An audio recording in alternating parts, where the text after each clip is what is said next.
welcome to my guest lecture for INRL 300. So I'm an economic historian, an economist first and foremost, but what I study is largely historical. And so what I'm going to talk about in my lectures is this intersection between economics and history.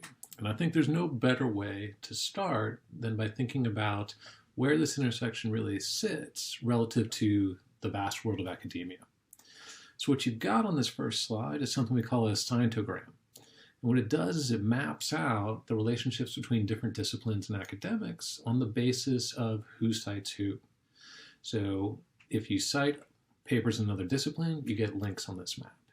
The more you cite them, the stronger that link, right? So what this is it's a map of academia. With each sphere being a discipline, the bigger the sphere, the more work published in that discipline. And then the mapping is the most efficient way to think about where these disciplines sit together. And so I realize that's an impossible to read graphics. What we're going to do is zoom in on it a little bit. We're going to zoom in on where economics falls here. So what you can see is that economics is this bridge between political science, international relations, a lot of the other disciplines that we associate with the social sciences, and the world of mathematics, the world of statistics, and probability, right? So sort of this bridge toward the mathematical sciences. The other thing that bridges with economics is the world of the humanities, right?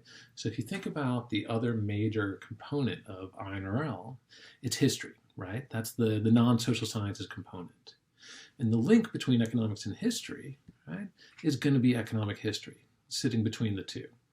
And that's going to bridge all the humanities, your literature, your language, your arts, through history to economics and all of your social sciences. So in a lot of ways, economic history is kind of at the heart of this interdisciplinarity that we talk about with international relations, and in more specifically in INRL 300. So economic history has transformed dramatically in the last half century. There's been this rise of this kind of subfield or this reimagination of economic history called Cliometrics. What we have here is the muse Clio, the muse of history. So what happened in the 1960s was that economists started taking history more seriously. So there was this thing called economic history before that was largely historians that talked about historical economies. That's not what I do. I'm an economist who uses history to study economics. And that's what cliometricians do. So what this cliometrics evolution was it was bringing the tools of economics to the study of history, bringing things like modeling, like quantification, like hypothesis testing, and using that to do a rigorous analysis of history.